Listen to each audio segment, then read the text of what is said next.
Olá, eu sou a Paula de Savoy e esse é o Resumo News, um canal de resumo semanal sobre política e geopolítica. As principais notícias da semana separada para você, logo após a vinheta.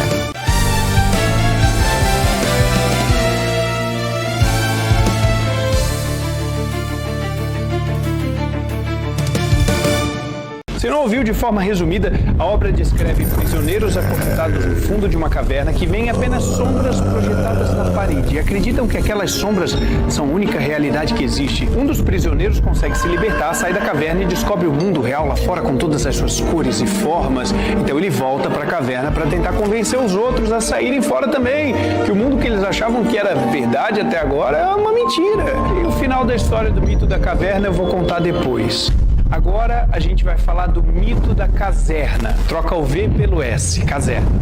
V pelo S, caserna, já sei, você não sabe o que é caserna, né? Da infância pobre em São Paulo para a presidência da República, passando pela Academia das Agulhas Negras, pelo esculacho em Maria do Rosário e pela cusparada do João Willis com um cheiro estranho.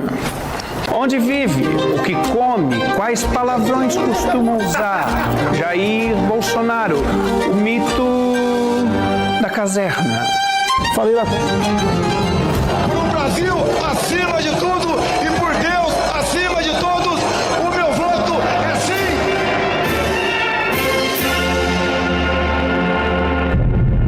Bom, vamos lá. Em 1977, se forma na Academia Militar das Agulhas Negras, onde se especializou em paraquedismo, o que o preparou para, em 88, cair de paraquedas na vida pública, se tornando vereador no Rio de Janeiro.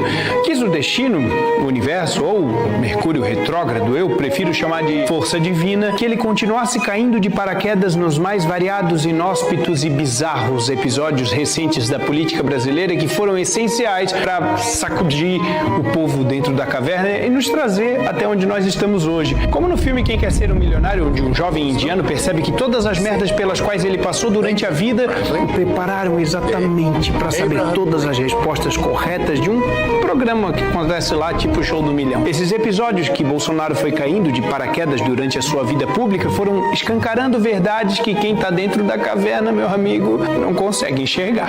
Tipo enfrentando Maria do Rosário no épico Dá que eu te dou outra! Ele começou a escancarar que a tal sororidade de feministas como Maria do Rosário se esfarela diante de alguém que realmente quer punir quem faz mal para uma mulher. Nesse episódio específico, Bolsonaro defendia a redução da maioridade penal para que não saiam impunes monstros como Champinha, que estuprou juntamente com outros 3 homens uma menina virgem de 16 anos por 5 dias seguidos. O menor de idade Champinha matou o casal de namorados Felipe Café. Repetidas vezes. E depois de quase a degollar com um facão, a esfaqueou mais 14 vezes, tirando a vida da adolescente. Maria do Rosário, adivinha só, defendia o Champinha. Ah, pobrezinho, tinha só 16 aninhos, ele não sabia o que estava fazendo, gente. Bolsonaro também caiu de paraquedas nessa entrevista aqui, olha aí. E daí que nós trabalhadores vamos ter esse cara preso na vida boa? E tem que se fuder, acabou! O problema é que milhões de pessoas viram e ouviram essas falas e concluíram, nossa, que cara maluco! E eu concordo totalmente com ele. E mais pessoas foram saindo da caverna. Bolsonaro foi o agente político mais importante para o estabelecimento de uma direita real inédita no Brasil nas 2 últimas décadas. As duras verdades de Bolsonaro pareceriam loucura se não viessem acompanhadas de um advento importantíssimo chamado internet. A internet, odiada pelo sistema, alvo dos fetiches autoritários de um grupo incapaz de competir com um implacável trator da verdade que só a liberdade de expressão plena pode proporcionar. A internet transformou o que até então era uma via de mão única. Se eu vi na Folha de São Paulo, na Veja ou no Jornal Nacional, é porque é verdade, meu. Em uma via de mão dupla. Vocês viram o que o Bonner falou ontem? Eu vi. Eu também. Eu achei estranho. Eu até pensei que pudesse não ser... O quê? Fala, desembucha. Pudesse não ser o quê? Que pudesse não ser verdade. Meu Deus, não acredito. eu sei. Eu só pensei, mas já passou. É claro que eu também achei. Eu também. Eu acho que era mentira também. Vocês não vão acreditar, porque eu queria ter essa conversa com vocês já faz muito tempo, galera. Eu não acredito, agora sim. Ainda bem que a gente conversou, porque senão, imagina, já tá tudo na ignorância, meu irmão. Meu Deus do céu, então quer dizer que nós 4 estávamos simplesmente pensando a mesma coisa e ninguém tinha coragem de falar pro outro, é sério? É isso mesmo, galera. A gente precisava realmente ter uma conversa muito séria, porque óbvio que o que tá acontecendo, não é mesmo?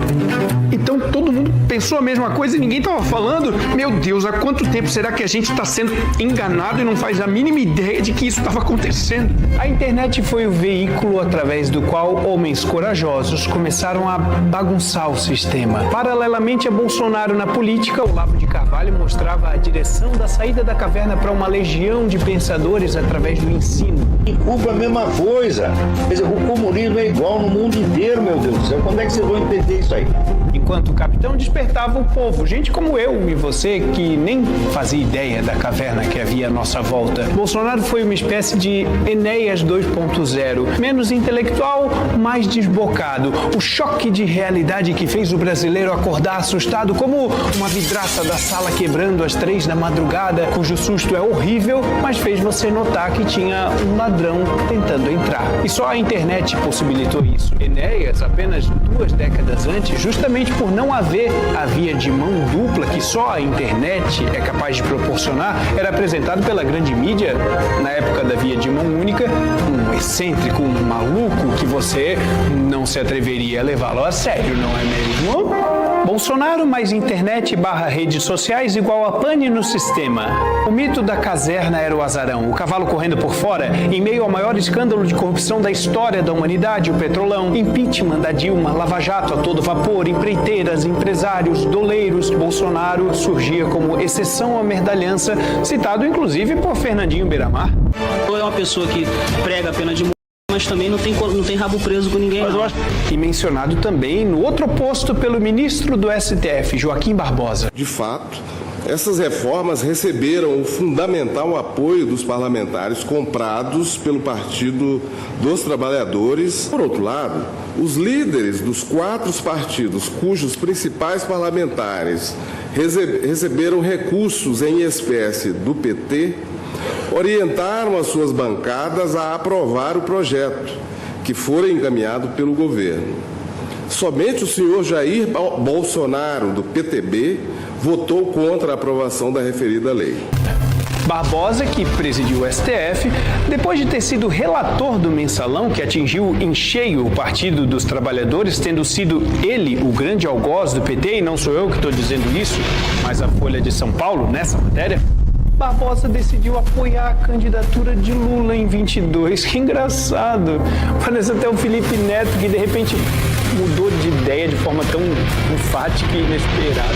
E a todos vocês que ainda acreditam no PT, que ainda postam mensagens de que é uma invenção da mídia, vai se fuder! Uma diferença grande entre você roubar dinheiro e você estar numa estrutura.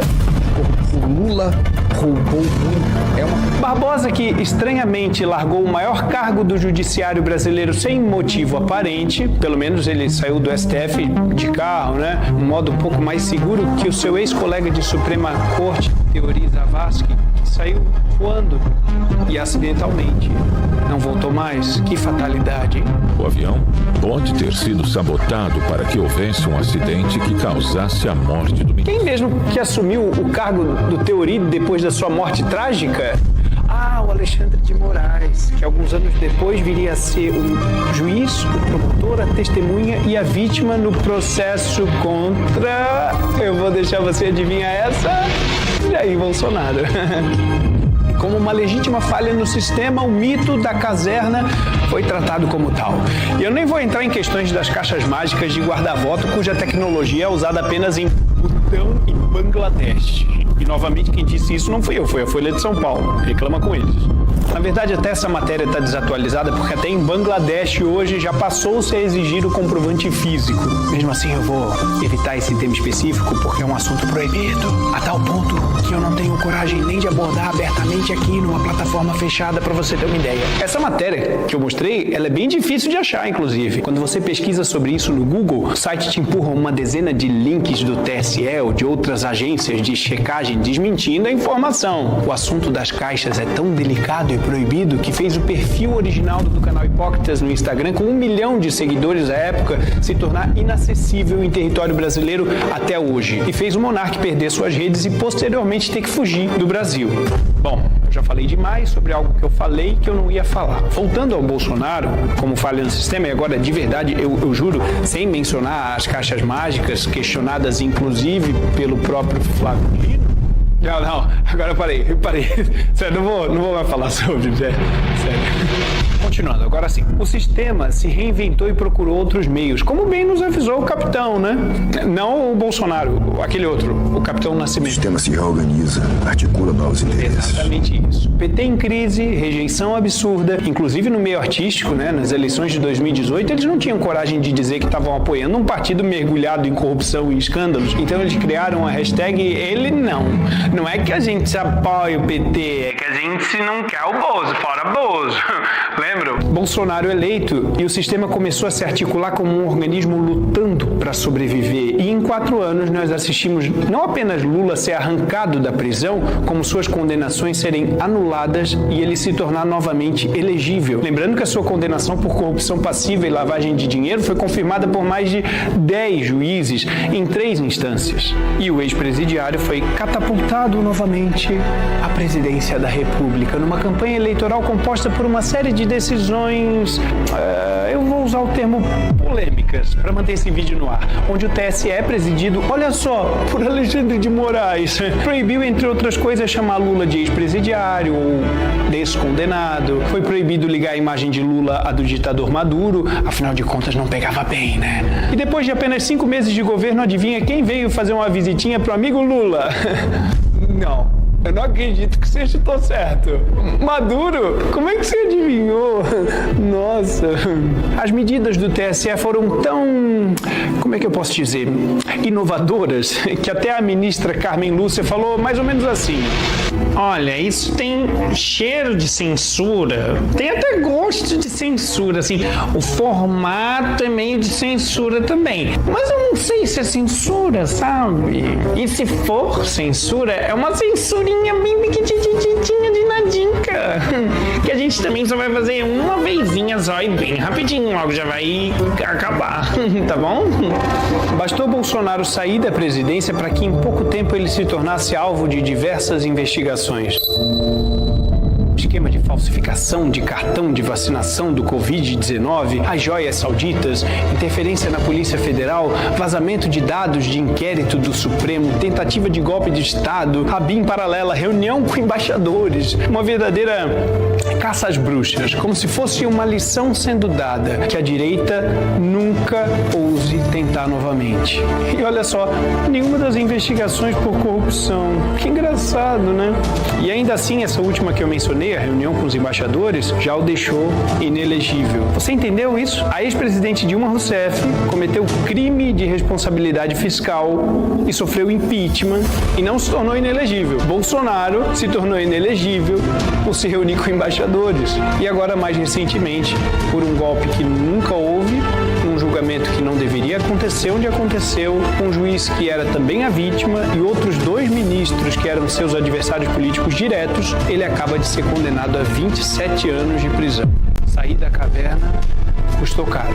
Em 10 anos saímos do impeachment da Dilma, PT arruinado por escândalos de corrupção, Lula preso, Petrolão exposto, Lava Jato com políticos, doleiros e donos de empreiteiras condenados, Palocci, Cabral, Odebrecht, Dirceu e Youssef, Bolsonaro surgindo como político reconhecidamente não envolvido em esquemas de corrupção, para 10 anos depois, Lava Jato completamente esfarelada, cada um dos condenados livres, inclusive o atual presidente Lula, nenhum deles mais preso por corrupção, e prisão mesmo ficou apenas para velhinhos golpistas sem armas e Bolsonaro pelo golpe fantasma. Lembram da história do mito da caverna de Platão, que eu falei que contaria o final depois? Então, o ex-prisioneiro, depois de conhecer a verdade, voltou para a caverna para avisar os outros. Só que muitos, ao invés de apenas verificarem o que ele dizia, preferiram zombar daquele homem. E aquele que tentou libertar os ignorantes, depois de todo o esforço, terminou ridicularizado por eles. O mito da caverna acabou. O fim da história foi escrito milênios atrás, mas a nossa história, a história do mito da caserna, ainda não chegou ao fim. A caverna da ignorância é cômoda e confortável para quem não saiu dela, mas é escura, fria e inóspita para quem já experimentou a luz da verdade. E por isso, a história inescapavelmente se repete com quem tenta levar luz na escuridão. Será exilado, ridicularizado, preso, esfaqueado ou até mesmo baleado. Mas a cada dia que passa, ainda que lentamente, a caverna está mais vazia, porque o que começou com poucas pessoas, agora são milhões. Somos milhões. Hoje, infelizmente, não tem como saber como será o fim da história de Bolsonaro, mas sabemos que o que Bolsonaro começou não terá fim. Os donos da caverna acreditam que tudo termina quando eles prendem, calam ou matam os que ousam falar sobre o que tem lá fora da caverna. O que eles não percebem, por exemplo, é que Jair, a sua busca às vezes cambaleante pela verdade, um sacrifício que traz, inclusive, sacrifícios no próprio corpo, conseguiu algo que nem foi intencional: conectar o coração do brasileiro com o próprio país, com a sua história, com a sua fé e com a sua pátria. E isso, como eu disse, não terá fim, porque pátria é passado, é presente, é futuro. E eu nem estou falando de política, eu estou falando de algo muito maior. Eu falo desse sentimento que agora cresce aí no seu peito enquanto você assiste esse vídeo. E isso se chama amor. E quem ama não pode ser derrotado.